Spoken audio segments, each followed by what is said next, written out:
पुण्यातील दीनानाथ मंगेशकर रुग्णालयामध्ये तनिषा भिसे नामक महिलेचा पैशांअभावी उपचाराला नकार दिल्यामुळे मृत्यू झाला असा आरोप भिसे कुटुंबाकडून करण्यात येत होता। या प्रकरणामुळे पुण्यामध्ये अगदी कालपासूनच प्रचंड गदारोळ पाहायला मिळतोय। शिवसेनेच्या ठाकरे गटाचे कार्यकर्ते असतील किंवा काँग्रेसचे कार्यकर्ते असतील, विविध सामाजिक संघटनांचे कार्यकर्ते हे पुण्यातील दीनानाथ मंगेशकर रुग्णालयाबाहेर जमा झालेत आणि इथे येऊन त्यांनी रुग्णालयावरती शाई फेक करणं, अधिकाऱ्यांवरती चिल्लर फेक करणं, विविध घोषणा देणं अशा सगळ्या पद्धतींनी निषेध नोंदवायला सुरुवात केली आहे। खरं तर तनिषा भिसे यांचे पती म्हणजे सुशांत भिसे हे भाजपचे विधान परिषदेचे आमदार अमित गोरखे यांचे स्वीय सहाय्यक होते आणि यावेळी आमदारांनी स्वतः या प्रकरणामध्ये लक्ष घालून रुग्णालयाला उपचार करण्याची विनंती करून सुद्धा या प्रकरणामध्ये रुग्णालयाने कुठल्याही प्रकारे सहकार्य केलं नाही असेही आरोप लगावण्यात येत आहेत। आणि हे सगळं घडत असतानाच आता अखेरीस पुण्यातील दीनानाथ मंगेशकर रुग्णालयाच्या वतीने एक निवेदन जारी करण्यात आलंय, ज्यामध्ये तनिषा भिसे यांचा मृत्यू हा उपचाराला नकार दिल्याने झालेला नाहीये असं म्हणण्यात आलंय। इतकंच नाही तर अनेक खळबळजनक दावे सुद्धा या निवेदनातून करण्यात आलेत। हे पत्र नेमकं काय, या निवेदनात नेमकं काय म्हटलंय, हे एकूणच प्रकरण काय याविषयीची सविस्तर माहिती आपण या व्हिडिओमध्ये जाणून घेणार आहोत, त्यामुळे व्हिडिओ शेवटपर्यंत नक्की पहा। नमस्कार, मी सिद्धी, आपण पाहताय लोकसत्तालय। तर दीनानाथ रुग्णालयाच्या वतीने सादर केलेल्या या निवेदनामध्ये अशी माहिती दिली आहे की रुग्णालयामध्ये 4 वैद्यकीय तज्ञांची समिती नेमून या संबंधित रुग्णाचे जुने केस पेपर्स, आत्ताचे केस पेपर्स व या संपूर्ण प्रकरणामध्ये असलेल्या डॉक्टरांचे जबाब नोंदवण्यात आलेत आणि यानुसार पुढील काही निरीक्षणं ही लक्षात आलेली आहेत। सर्वात महत्त्वाची बाब म्हणजे 2020 पासून सौ ईश्वरी सुशांत भिसे, ज्यांचं माध्यमांमध्ये आता नाव तनिषा सुशांत भिसे या पद्धतीने व्हायरल झालेले आहे, त्या 2020 पासूनच रुग्णालयामध्ये येत जात होत्या।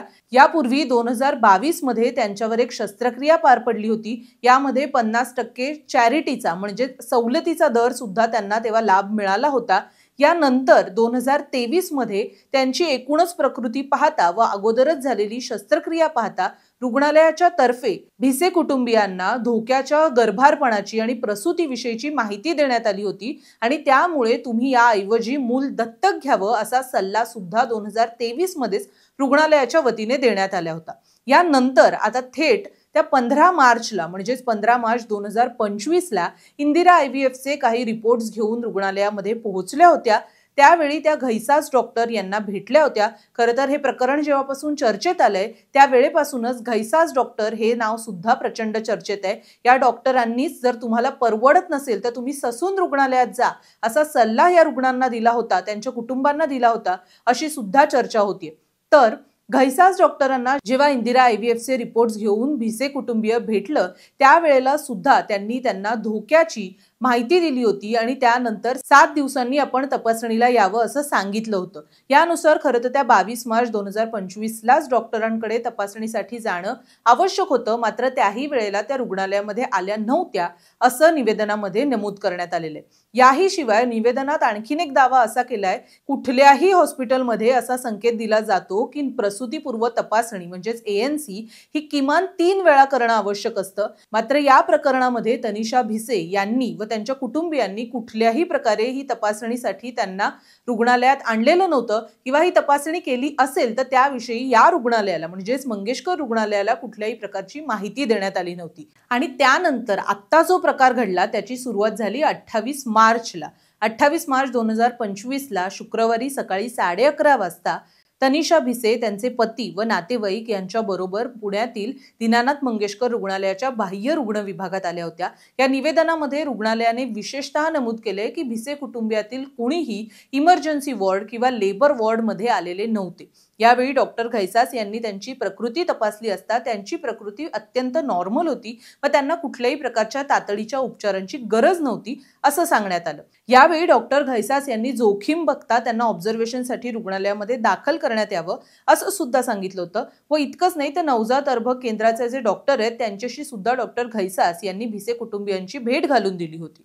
हे सगळं पाहत असतानाच प्रेग्नन्सी, सिझेरियन सेक्शन, 7 महिन्याची प्रीमॅच्युअर प्रेग्नन्सी, याशिवाय आईच्या आरोग्यातील गुंतागुंत, 2 ते 2.5 महिने NICU मध्ये म्हणजेच नवजात अर्भक केंद्रामध्ये करावे लागणारे उपचार हे सगळं पाहता 10 ते 20 लाख रुपयांचा खर्च येईल अशी माहिती डॉक्टर घैसास यांनी भिसे कुटुंबियांना दिली होती। यावेळेला तुम्ही आता रुग्णाला ऍडमिट करून घ्या आणि त्यानंतर आम्ही पैशाची तजवीज करतो अशी माहिती भिसे कुटुंबियाकडून सुद्धा देण्यात आली। यानंतर भिसे कुटुंबियांकडून पुण्यातील वैद्यकीय संचालक डॉक्टर केळकर यांना कॉल लावण्यात आला आणि त्यांनी या सगळ्या प्रकाराची माहिती डॉक्टर केळकर यांना दिली होती। त्यावेळी डॉक्टर केळकर यांनी सुद्धा त्यांना असाच सल्ला दिला की तुम्हाला जेवढे जमतील तेवढे पैसे तुम्ही भरा आणि रुग्णाला ऍडमिट करा, उपचार सुरू करा आणि त्यानंतर पैशाची तजवीज करा। यावेळी नातेवाईकांच्या माहितीनुसार 2 ते 2.5 लाख रुपये ते जमा करून भरू शकणार होते। याबाबत डॉक्टर केळकर यांना सुद्धा माहिती देण्यात आली होती। यावेळेलाच निवेदनामध्ये सुद्धा रुग्णालयाकडून एक मुद्दा नमूद करण्यात आलाय की कुठल्याही प्रकारे भिसे कुटुंबियातील कुठल्याही नातेवाईकांनी चॅरिटी डिपार्टमेंटला किंवा डॉक्टरांच्या व्यवस्थापकीय विभागाला भेट दिलेली नव्हती, याबाबतची चर्चाही झालेली नव्हती। यावेळी डॉक्टर केळकर यांचं जेव्हा ऑपरेशन चालू होतं ते संपलं, त्यांनी डॉक्टर घैसास यांना कॉल केला। त्यावेळी डॉक्टर घैसास यांनी रुग्ण हे न सांगता निघून गेलेत असं डॉक्टर केळकर यांना सांगितलं। डॉक्टर घैसास यांना असं वाटत होतं की पैशांची तजवीज करण्यासाठी हे रुग्ण बाहेर गेले असतील, मात्र यावेळेलाच नर्सने सांगितलं की रुग्ण हे कोणालाही न सांगता आपल्या कुटुंबियांबरोबर बॅग भरून रुग्णालयातून निघून गेलेले। हे झाल्यानंतर डॉक्टर घैसास यांनी भिसे यांना कॉल केला होता, मात्र तो कॉल सुद्धा उचलला गेला नाही अशी सुद्धा माहिती डॉक्टर घैसास यांनी निवेदनामध्ये दिलेली आहे। भिसे कुटुंबियांनी कॉल न उचलल्यानंतर डॉक्टर घैसास किंवा रुग्णालयातील अन्य डॉक्टर प्रशासनाला या प्रकरणात पुढे काय झालं याबाबतची माहितीच नव्हती असं सुद्धा निवेदनामध्ये म्हणण्यात आलेलं आहे। इतकंच नाही तर त्यानंतर थेट डेली मिररमध्ये जेव्हा सदर रुग्णाच्या मृत्यूची बातमी प्रकाशित झाली त्यावेळेला त्यांना या प्रकरणाची माहिती मिळाली असं सुद्धा निवेदनात सांगण्यात आलेलं आहे। यामध्ये बातमी अशी होती की 28 मार्चला संध्याकाळी 5:30 वाजता वाकड इथल्या सूर्या हॉस्पिटलमध्ये सदर रुग्ण हे ऍडमिट झाले होते। 29 मार्चला त्यांच्यावर सिझेरियन पद्धतीने त्यांची प्रसूती झाली, त्यांनी 2 मुलींना जन्म दिला आणि त्यानंतर त्यांचा मृत्यू झाला। निवेदनामध्ये दिलेल्या माहितीनुसार दीनानाथ रुग्णालयातून ससून रुग्णालयात, ससून रुग्णालयातून सूर्या रुग्णालय जे आहे वाकडमध्ये, या सगळ्या प्रवासात रुग्णाने स्वतःच्या गाडीतून प्रवास केला होता। याबद्दलची कुठलीही माहिती रुग्णालयाला म्हणजेच मंगेशकर रुग्णालयाला नव्हती। सूर्या हॉस्पिटलमध्ये या प्रकरणाचे जे रेकॉर्ड्स आहेत त्यानुसार रुग्णाची आधी झालेली शस्त्रक्रिया किंवा कॅन्सर संबंधित चालू असलेले उपचार याबद्दल सुद्धा माहिती दिलेली नव्हती असं सुद्धा निवेदनामध्ये नमूद करण्यात आले। या सगळ्या तपासाच्या अंती काही दावे या निवेदनाच्या अंती केलेले आहेत।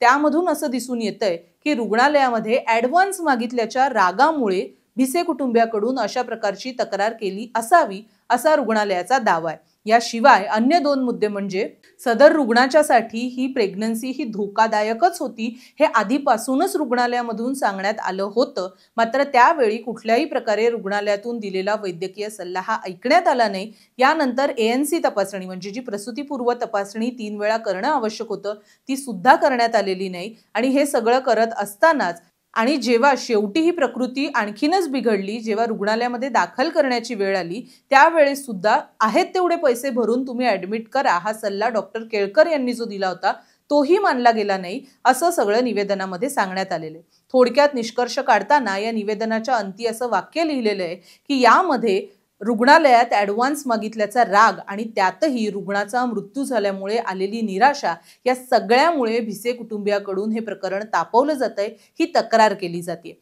हे संपूर्ण जे निवेदन आहे ते पुण्यातील दीनानाथ मंगेशकर रुग्णालयाच्या वतीने जारी करण्यात आलंय आणि यामध्ये दिलेल्या माहितीनुसार वैद्यकीय संचालक डॉक्टर धनंजय केळकर, वैद्यकीय अधीक्षक डॉक्टर अनुजा जोशी, अतिदक्षता विभागाचे प्रमुख डॉक्टर समीर जोग आणि प्रशासक श्री सचिन व्यवहारे या तज्ञांच्या समितीने मिळून हे सगळं निवेदन हे तयार केलेलं आहे। यामध्ये भिसे कुटुंबियाची जी बाजू आहे त्याबद्दलची माहिती देणारे व्हिडिओ सुद्धा लोकसत्ताच्या YouTube चॅनलवर अगोदरच दाखवण्यात आलेले आहेत। तुम्ही ती माहिती घेण्यासाठी ते व्हिडिओ सुद्धा आवर्जून पहा। या दोन्ही बाजू आता आपल्या समोर आहेत। यातून होणारा तपास आणि तपासामध्ये जे दोषी ठरतील त्यांच्यावर नेमकी काय कारवाई होणार याविषयीचे अपडेट सुद्धा आम्ही आपल्यापर्यंत वेळोवेळी पोहोचवत राहू। हे अपडेट जाणून घेण्यासाठी लोकसत्ता.com या साईटला आणि लोकसत्ताच्या YouTube चॅनलला नक्की सबस्क्राईब करा। पाहत रहा लोकसत्ता लाईव्ह।